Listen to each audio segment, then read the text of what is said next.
Planong gumamit ng AI o Artificial Intelligence ng Bangko Sentral ng Pilipinas bilang pangontra katiwalian sa pamahalaan. Sinabi nila yan sa briefing ng Development Budget Coordination Committee para sa 2027 National Expenditure Program sa Senado. Yan ang unang balita ni Sandra Aguinaldo.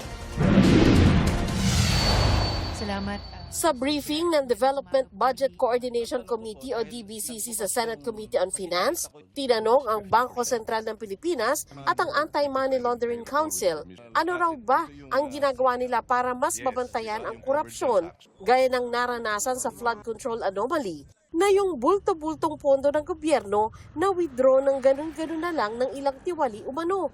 Tugon ng BSP, gumagamit na raw sila ng artificial intelligence para dito.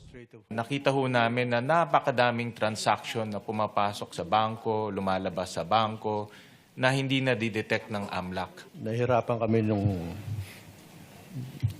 sa trabaho namin. Although nakalabas naman tayo sa grade list last year. Pero kulang pa rin yon. Ngayon, meron na kaming kinukuhang AI na nakakatulong sa pag-analyze, nakakahanap ng mga red flags dun sa mga STRs at saka mga CTR.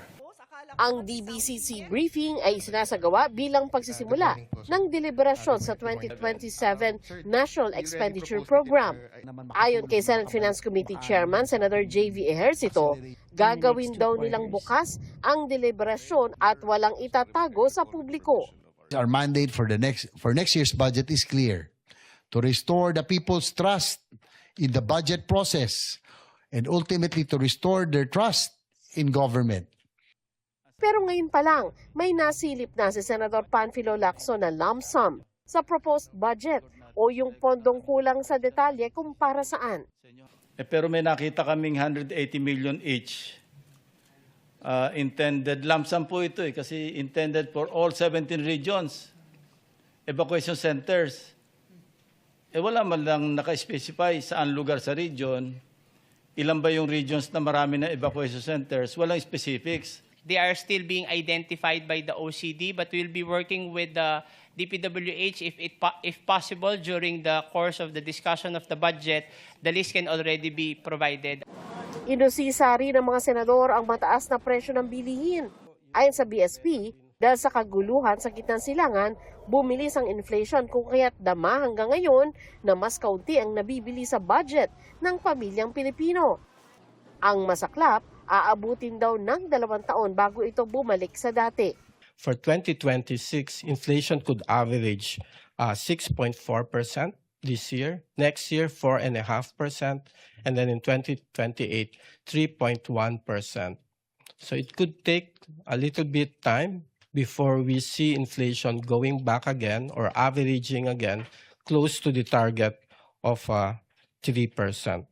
Susog naman ni Senador Kiko Pangilinan, mas madali kung uunahing pababain pa ang presyo ng bigas para dama agad ng mga Pilipino. Rice is very special. Ang rice kasi, ang tawag namin din, salient price. Napapansin ng mga tao yung presyo ng bigas. Na-affect yung expectations nila. Mas mabuti, itaas natin yung productivity ng ating agriculture para mas malaki ang production natin ng rice. Pagdating naman sa huminang piso kontra dolyar, sinabi ng BSP na walang madaling solusyon dito. Nagsara na naman ang palitan ng piso sa bagong all-time low na 61 pesos and 88 centavos kada dolyar. Pwedeng pigilin para bumagal pero hindi kayang pigilin hindi kayang i-fix, hindi kayang 60 pesos, ganun lang, hindi kaya yun eh. Mauubusan tayong reserves. Mauubusan tayo ng dollars. Pero kung mga mabagal, hindi naman masyadong inflationary. Pero sana lumakas ang exports natin. Kulang na kulang eh. Isa raw sa nakikita ng mga opisyal na pag-asa sa hinaharap, ang kontrobersyal na Pax Silica project na itatayo sa New Clark City. Gumawa tayong paraan na palakasin ng exports. So yung halimbawa, yung Pax Silica, maaring makatulong sa exports yan, pati yung Luzon Economic Corridor, mga nakatutok naman yan sa exports eh. Pero baka it may take some time before we can do it. Ito ang unang balita. Sandra Aguinaldo, GMA News.